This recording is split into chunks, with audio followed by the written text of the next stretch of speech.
Vaya pregunta sencilla, ¿no? ¿Quién eres? Intentando responder un poco, nada, soy un apasionado del mundo del conocimiento. Desde nuestra perspectiva, desde el área de la innovación educativa, no la entendemos. Cuando la universidad hace ese juego y se mueve más allá, inmediatamente empieza a dialogar y encontrar puentes para poder cerrar esas brechas que tiene con los otros actores sociales. En el ejercicio de la PUSE, gratamente, cuando hice un barrido de investigación de la realidad de la producción científica de la universidad, encontré más de 60 documentos de generación de política pública alrededor del mundo que habían citado a la PUSE en su generación. Paradójicamente, menos del 10% eran del Ecuador.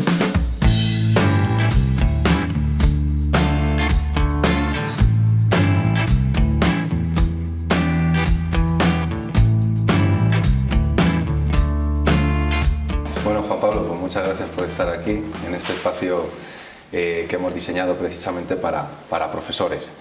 Queremos que este espacio sea un espacio de conversación, un espacio un poco más íntimo que nos permita conocernos y saber lo que hacemos un poco en nuestras áreas diferentes, ¿no? Entonces queríamos un poco empezar preguntándote, pues, ¿quién es Juan Pablo Salgado y por qué la investigación? Vaya pregunta sencilla, ¿no? ¿Quién eres? Entonces, bueno, intentando responder un poco, nada, soy un apasionado del mundo del conocimiento, un buscador de verdad, ¿no? Y nada, ¿por qué investigación? No lo sé, sinceramente. Alguna vez que ya me di cuenta que estaba metido en el mundo de las investigaciones, mi papá me dijo, desde niño te andabas buscando la pregunta y la respuesta a todo lo que encontrabas y cogías los bichos y eso. Tal vez viene de allí, no tengo idea. No tengo idea, pero ha sido sí una pasión constante, ¿no? Una búsqueda de navegar en el mundo del conocimiento y las novedades, y una pasión por descubrir esos chispazos nuevos que vienen cada vez que das un paso más y te das cuenta que te faltan 10 más, ¿no? Y das 10 y te das cuenta que hacen 100 más. Y creo que eso es lo que me ha animado un poco a meterme en este mundillo, a amar la universidad desde esa perspectiva, porque es un motor de transformación social. Y ese es un poco, ¿no? Eso es, de ahí me viene la vena. Y claro, la educación es clave en todo ese sistema, por eso tú también eres apasionado en ese mundo, ¿no? Claro, desde nuestra perspectiva, desde el área de la innovación educativa, no la entendemos sin investigación. Por eso es que queríamos que fueras la primera persona que estuviera en este Pitches. Y bueno, que compartir dentro de este espacio un poco también esa relación que existe entre precisamente las funciones sustantivas, que a veces suena un poco mítico, lo veo ahí como un Olimpo. Y bueno, me parece interesante que estemos como desde la parte más académica, desde la parte de la investigación y vinculación, y cómo entendemos precisamente que la academia, sin investigación y sin esa difusión incluso de la ciencia, haciéndola accesible, ¿no? Pues se dan los procesos investigativos dentro de la universidad. Sin seres humanos que desarrollan competencias, que desarrollan capacidades, que desarrollan sistemas de comunicación, sistemas de conocimiento, que desarrollan sistemas de organización. Creo que esta tríada es clave, ¿eh? Organización, comunicación, conocimiento no puede estar dividido en la universidad o en cualquier sistema de producción de conocimiento. Y en el caso de la universidad se vuelve doblemente apasionante por eso. Porque no se trata solamente del conocimiento producido, sino de las personas que se transforman en la producción de ese conocimiento. Y por eso el vínculo de innovación educativa o innovación con la innovación de conocimiento general abierto en todas las áreas y disciplinas es indisoluble. Y esa indisolubilidad le da una pasión doble a la universidad. La pasión de la búsqueda de la verdad, de la producción de conocimiento y de transformar a esas personas. Alguna vez en uno de nuestros proyectos de investigación justamente validábamos aquello. Las interacciones humanas que se van generando en el proceso, los nuevos modelos de organización que se generan en el proceso, que para organizarse necesitan nuevos nexos de comunicación, y todo eso íbamos midiendo en redes neuronales en un intervalo de tiempo, en un proyecto de investigación específico que habíamos hecho, y empezamos a levantar también indicadores de cómo se generan saltos de capacidades de esas personas en ese intervalo de tiempo de generación de conocimiento. Eso era precioso porque uno iba viendo en la modelación de redes neuronales el liderazgo compartido, que no se trataba de jerarquías, se trataba de heterarquías, que había nuevas formas de organización, que la forma de comunicación muchas veces era tácita, no necesariamente explícita. Todo ese mundo de interacciones que se da en la universidad es de un valor único y te das cuenta cómo eso puede permear y transformar sociedad al mismo tiempo. Porque la gente que está dentro de la universidad es gente que pertenece a un círculo social, que pertenece a relaciones sociales, que pertenece a relaciones económicas, que pertenece a relaciones... Y esas relaciones que se van sufriendo o sintiendo en la universidad terminan siendo consecuencia en la sociedad. Entonces, la universidad es producto y productora de sociedad al mismo tiempo. Eso es una clave, a mí me parece fascinante, podríamos... Es lo que tú hablas cuando eres defensor del tema de los grupos de investigación. Sí. Es parte de un grupo de investigación que al final, en muchas ocasiones, perteneces a un grupo de investigación casi no tanto por el tema, sino por quién lo compone. Entonces, el tener amigos y esas relaciones de liderazgo que propones son muchas veces lo que me conduce a la generación de conocimiento, a proyectos innovadores, incluso no solo a un tema de divulgación de la ciencia a través de los artículos, sino a promover lo que en ese grupo nos apasiona. Por supuesto, y es que el grupo de investigación como factor humano es una célula, es más o menos el símil de la familia en la sociedad, ¿no? Es una célula potente de valores compartidos. Ese grupo de investigación, cuando funciona bien, empieza a vivir dentro de ese grupo de investigación la tríada de la que acabamos de hablar. Hay comunicación, hay organización y hay generación de conocimiento. Porque el grupo de investigación empieza en el ínter, mientras empiezan a dialogar sus presupuestos epistemológicos, cuando empiezan a dialogar sus líneas de investigación, cuando empiezan a dialogar las acciones concretas que quieren hacer para poder llevar adelante sus proyectos de investigación, están inmiscuyendo en el grupo de investigación su proyecto de vida. Y yo creo que es lo más clave en la universidad. Cuando la universidad cumple su objetivo fundamental de generar conocimiento, está conjugando proyectos de vida. Y cuando esos proyectos de vida empiezan a sentir el valor del bien común en esos proyectos de vida, se vuelven socialmente responsables, para con la universidad y para fuera de la universidad. Entonces, al mismo tiempo que la universidad cumple su objetivo fundamental de generación de conocimiento, de promoción humana, etcétera, etcétera, está conjugando proyectos de vida de estudiantes, de docentes, de personal administrativo, de todos los que convocan la comunidad universitaria, por lo tanto, generando comunidad. Una comunalidad que nace del grupo de investigación, que termina instituyendo comunidad. Y la institución que resulta la universidad no es más que el resultado de lo instituido por la gente que está colaborando y cooperando en ella. El potencial que puede tener un grupo de investigación es bárbaro. Sin embargo, para que ese potencial se dé, necesitamos dos aspectos claves. El grupo debe tener interacciones de intercambio de conocimiento y recursos. Por lo tanto, el grupo debe tener recursos reconocidos como un acervo, recursos culturales, tanto como recursos económicos y recursos tangibles para poder generar su trabajo. Entonces, en el diálogo de cómo utilizan esos recursos, generas patrones de bien común. Y en cambio, necesitan actuar en un mundo de oportunidades para el desarrollo de ese conocimiento. Entonces empiezas a entrarte en el mundo famoso del Capability Approach, que yo lo abordo desde Amartya Sen. No solamente es la capacidad innata, sino la capacidad de acceso a los recursos también. Se mezclan esas dos cosas y potencias la autopoiesis en términos de Maturana, que significa vitalidad institucional de parte del grupo de investigación. Entonces el grupo no es un letrerito o un fetiche que le ponemos a un grupo de personas que se llaman X. Es una célula viva capaz de autogenerarse, de autoorganizarse, de autodesarrollarse y de compartir con los otros grupos dentro de la universidad. En términos científicos, eso termina generando inter, multi y transdisciplinaridad. que es la panacea universal de una universidad. Romper las parcelas específicas del conocimiento para generar pensamiento complejo y por lo tanto generar impacto real.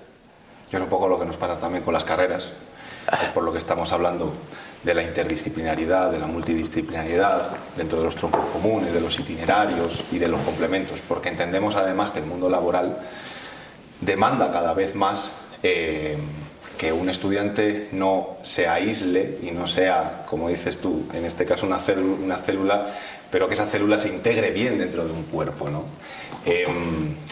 Y bueno, una vez que has mencionado el tema de los recursos, que me gustaba ahí por donde iba, quiero meterme un poco también en la crítica constructiva. Yo he sentido muchas veces que el tema de innovación, ya sea de innovación social dentro de la parte de investigación o dentro de la parte de la innovación educativa, es un término muy manoseado. Entonces no sabes muy bien, no sé si todo es innovación, si no todo es innovación. A veces siento que una cosa muy pequeñita, como es el tema de hablar de competencias, hablamos de innovación, pero porque en realidad hay conceptos que no se entienden muy bien dentro de la propia comunidad universitaria. Y aquí es donde creo que el Estado debe de jugar un papel fundamental. Si tan importante por cómo has definido desde la generación de conocimiento, la transferencia del mismo, la comunidad y cómo la universidad juega ese papel tan relevante, no solo en la generación de conocimiento, sino en la construcción de comunidad. ¿Qué opinión te merece el rol del Estado dentro de la universidad y la universidad como institución? Hombre, el rol es clave. Es un rol importante, pero no desconocería los otros actores del Estado, digamos, de la sociedad en lo que concierne a innovación. Luego, hay dos premisas aquí de las que quisiera abordar la pregunta que tú acabas de hacerme, pero la primera es, hay que entender la innovación dentro de un ciclo de gestión de conocimiento. Y ese ciclo de gestión de conocimiento desborda la innovación, desborda la producción científica, desborda el artículo, desborda la patente, desborda todo, ¿no? Es un ciclo de producción de conocimiento donde se tejen estas tres raíces que decíamos hace un momento: comunicación, conocimiento y organización, de manera que la universidad es capaz de desarrollar conocimiento dentro de sí, dialogarlo con el territorio y retroalimentarse del territorio. Para que eso ocurra, son algunas fases las que tienen que producirse. Hay una fase de internalización de ese conocimiento, así lo llamaría Nonaka Takeuchi, que es lo que percibimos normalmente en el aula, por ejemplo, ¿no? En donde se tratan, se abordan temas, se dialogan temas y empiezas a generar chispazos y te apasiona alguno y empiezas a leer y empiezas a internalizar conocimiento. Hay una segunda parte en cuando ya ese conocimiento te desborda a ti mismo y quieres compartirlo con los demás, y entonces compartes con colegas en un grupo de investigación, un grupo de amigos o lo que quieras, o un café o lo que sea, y empieza ese conocimiento a tener una etapa de socialización, se llama, ¿no? De conocimiento, entonces más objetivo en lo que estás pensando y lo que estás desarrollando. Allí recién asoman los papers y los artículos científicos, recién en la segunda fase de toda esa generación de conocimiento. Hay una tercera etapa fundamental, que es una etapa de combinación de esas dos primeras, ¿no? En donde el diálogo ya desborda el grupo humano pequeño y empiezas a tener diálogos con terceros y empiezas a alimentar esas pruebas. Entonces, esas novedades que fueron creciendo desde un inicio, que son raíz de la innovación, empiezan a testarse como productos mínimos viables con la sociedad. Ya sea desde la perspectiva social o desde la perspectiva de innovación de objetos o cosas por el estilo, ¿no? Empiezan a testarse con la gente. Y hay una tercera parte, ¿no?, que es la parte de sistematización. Y es una tercera parte en donde ese conocimiento generado se vuelve sistémico, se aceptado por la sociedad. Y otra vez regresamos al mismo bucle del inicio, en donde esa persona, en medio de ese sistema, cuestiona y por lo tanto vuelve a generar otros. En ese gran ciclo, si tú te das cuenta, tienes 4 áreas específicas donde se puede producir innovación, donde se puede manejar la novedad. Lo lindo de ese ciclo de innovación es que no hay conocimiento sin novedad. Esa es la clave, la generación de novedad. Entonces, eso por un lado. para no manipular el concepto de innovación, que algunos dicen, no, es que innovación es el nuevo iPhone, ¿no? Es que innovación es, hay muchos colores allí que se pueden manejar en ese ciclo. Ahora bien, en ese diálogo universidad-sociedad hay 5 factores o 5 elementos sociales que deben inmiscuirse en la creación de ese conocimiento. Uno de ellos el Estado. Uno de ellos el Estado, que es una forma de organización social en donde decimos, bueno, ¿dónde queremos ir como sociedad?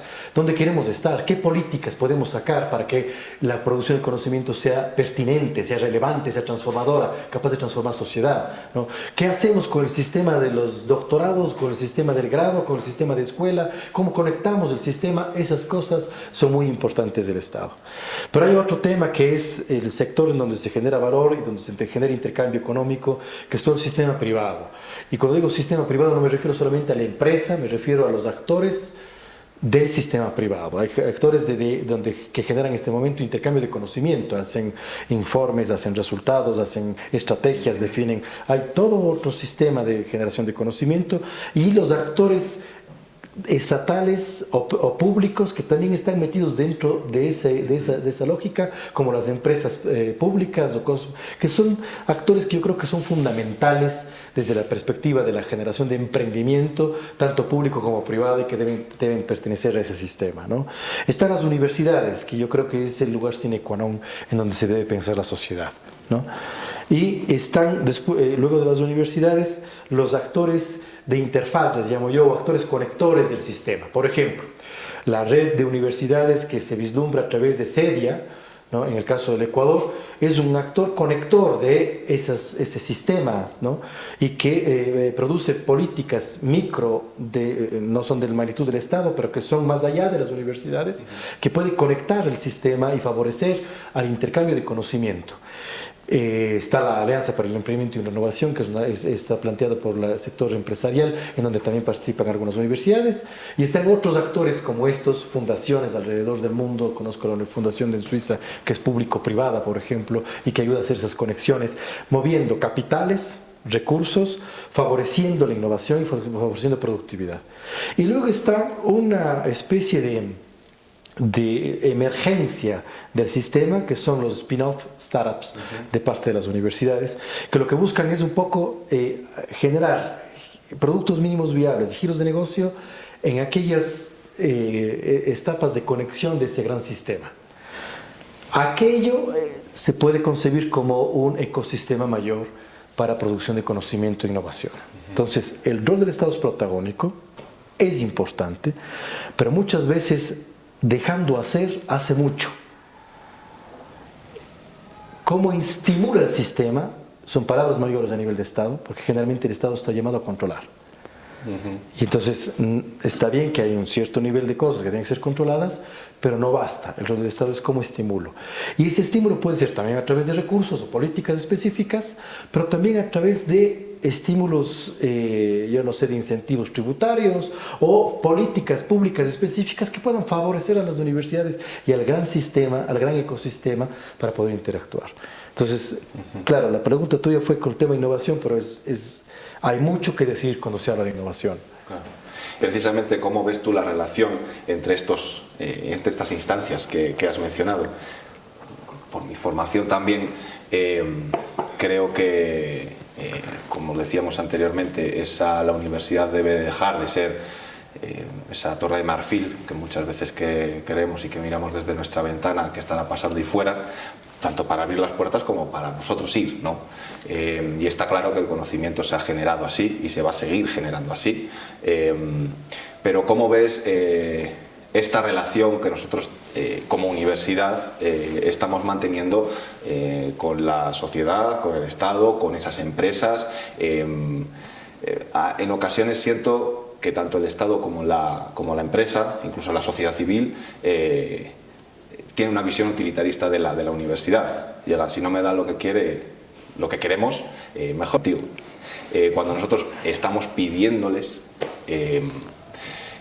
creo que si no hay algo a cambio, como que también tampoco quieren, porque no ven como a la universidad ese polo de desarrollo que tú estás mencionando. La BI está en el pensamiento complejo. Tú tienes el Estado con unas lógicas y unos patrones específicos de funcionamiento y con unos objetivos específicos. y generalmente goza de ser, no sé cómo se puede decir, que no puede quebrar, que el Estado nunca va a quebrar, y goza de impunidad. O sea, no me importa cuánto tiempo me demore o haga o no haga las cosas, me da igual. En la empresa, en cambio, el costo de oportunidad es inmediato, eso no es negociable para el mundo de la empresa, por lo tanto difiere totalmente de la perspectiva del Estado. Y en el caso de la universidad, los ritmos obedecen a otras lógicas, la lógica educativa. Entonces yo me fijo en el estudiante, en cuánto tiempo necesita para desarrollar una tesis, por ejemplo, y no en el costo de oportunidad que necesita la empresa, o sea, las perspectivas son diversas, por eso decía, es tan necesario estos conectores de eslabón, que son como Cedia y otros más que existen, ¿no? Impaquito y otros más que están cada uno en su área específica. Son necesarios esos conectores, y los startups y los spin-offs, porque son conectores de eslabón entre ese sistema macro. Entonces, hay un desafío claro que debe abordar la universidad. No puede desentenderse de la producción o de la forma en la que tiene que dialogar con esos otros actores de la sociedad. La deuda en el Ecuador, en el nexo universidad-empresa, es histórico. La deuda en el Ecuador, en el nexo universidad-estado, es histórico. O sea, yo no concibo una asamblea planteando un proyecto de ley que no tenga al menos 5, 6, 7, 8 citas de proyectos de investigación que hayan realizado las universidades en el país, pues. ¿No? Que no favorezcan la innovación o la capacidad de aporte de valor de parte de las universidades a esas leyes. O lo mismo en el caso de las empresas, ¿no? Pero claro, los ritmos, tiempos son distintos, por eso hay que buscar eslabones que nos ayuden a conjugar esas dos cosas. Eso está claro. Pero también está claro que la universidad debe ir más allá para hacerlo, debe ir más allá de lo que le requiere el sistema. ¿Qué requiere el sistema en investigación? Publicaciones de impact factor. ¿A dónde vamos con publicaciones de impact factor? ¿Le interesa al Estado o a las empresas publicaciones? No, no le interesa a nadie. O sea, ahí el tema entra en crisis dentro del objetivo universitario. Si vemos nuevamente el ciclo de generación de conocimiento del que hablábamos hace un momento, nos damos cuenta que las publicaciones son un segundo nivel y que la universidad debe ir al tercero o cuarto para cerrar el ciclo. Por lo tanto, debe ser multi-transdisciplinaridad para poder cerrar el ciclo. Y los estudiantes y los profesores deben moverse en ese ciclo y deben adquirir competencias y capacidades dentro de ese ciclo. Porque lo adquieren naturalmente mientras se mueven en el ciclo. No es necesario decirles tienes que aprender esto, lo aprendes naturalmente. Cuando le hagas con el territorio, aprendes naturalmente esas competencias, ¿no es cierto? Entonces, y cuando estudias y aprendes normalmente, y cuando haces investigación, aprendes normalmente esas competencias. Entonces, mover ese ciclo es lo que debe hacer la universidad. Y debe ir más allá de lo que le pide normalmente los rankings internacionales y ese tipo de juegos en parte de la sociedad. Cuando la universidad hace ese juego y se mueve más allá, inmediatamente empieza a dialogar y encontrar puentes para poder cerrar esas brechas que tiene con los otros actores sociales. Y pasa. Yo en el ejercicio de la PUSE, gratamente, cuando hice un barrido de investigación de la realidad de la producción científica de la universidad, encontré más de 60 documentos de generación de política pública alrededor del mundo que habían citado a la PUSE en su generación. Paradójicamente, menos del 10% eran del Ecuador. Pero qué mejor, es decir, Brasil y Estados Unidos están haciendo política pública con documentos producidos por la PUSE. O sea, hay una madurez institucional para eso. Para llegar a eso tienes que haber dado la vuelta, toda la manzana, para llegar a la parte sistémica. Lo que quiere decir que la madurez de la investigación de la PUSE creo que está entre las mayores de todo el país. Para ir terminando, quería que me contaras un poco también tu vivencia personal. Hay muchas veces, no sé si es tu caso, pero en el mío, pues el dar clase nos llena, creo que es mi actividad preferida. Sin embargo, en otras ocasiones tenemos que dar pues, ese servicio más administrativo, un poco más tras bambalinas, que no se ve, que es desagradecido y que te lleva mucho más tiempo, ¿no? Y que no se disfruta como tal. No sé, de tu experiencia, si extrañas dar clase, si sigues dando y ¿cuál es o qué es la temática que más te gusta enseñar? Bueno, sigo en clases desde la posibilidad que me permite el hecho de tener que enfrentar el vicerrectorado. y desde los sabores y sinsabores que puede generar la gestión administrativa y todo este tipo de cosas. Sin embargo, justo esta mañana estaba conversando, no recuerdo con quién, pero hablábamos de esto, ¿no? Si tú tienes, ya me acuerdo con Pepe, si tú tienes algo, alguien que te incomoda, te está impulsando a moverte. Si tienes algo, alguien que te reta favorablemente, te está impulsando a moverte. Pero en los dos casos te están moviendo a moverte. Lo que tengo miedo yo es que no exista nadie que me incomode o que me rete. De eso sí tengo miedo, porque entonces me quedo allí sentado, etcétera. Una de las cosas que contaba con la gente decía, por Dios, si es que ustedes creen que estoy hablando malas, díganme, peleen conmigo, discútanme. A mí me gusta pelear, discutir, mi juego, no pasa nada, tengo pasión sobre eso, pero díganme. Igual con los estudiantes en clase, o sea, si no estás de acuerdo con lo que estoy diciendo, dime, no estoy de acuerdo. Y armamos una línea y nos ponemos a discutir, y armamos una línea y nos ponemos a discutir y a pensar y a dialogar. Lo que me asusta es que vengas como un seguidor común y corriente, porque quiere decir que yo no estoy cumpliendo mi objetivo, que es que tú tengas la capacidad de aprender a aprender. Entonces, hombre, yo creo que ahí se abre un poco el mundo. Entonces hay que sacarle jugo también a la parte administrativa. Le veo como una clase, como un aula de clase todos los días. Sí. Entonces eso me ayuda a moverme, salir de mi sitio y a ver las cosas a veces un poco distantes de las estructuras, sistemas rígidos que se pueden plantear, ¿no? Sí. A veces resultas retador para otros, a veces resultas incómodo, pero para eso estamos. Yo lo veía, o lo vemos dentro del área de innovación como... Todo es como un escenario al final. Sí, así es. Estamos actuando. Tú cuando das clases te subes al escenario y en muchas ocasiones a ver qué pasa. Y es lo interesante, ¿no? Sí. Y el trabajo administrativo también es un poco así. Porque al final nos toca delinear ciertos caminos que vamos construyendo conjuntamente, pero finalmente estamos liderando esos procesos, ¿no? Lo que me ha ayudado mucho, querido Carlos, es entender cómo los proyectos de vida de las personas se juegan en esto. Y si tú eres capaz de dialogar desde proyectos de vida, las puertas se abren. Y creo que para una universidad, y sobre todo católica, eso es clave. No somos engranajes en un sistema máquina. Somos actores en un ecosistema vivo.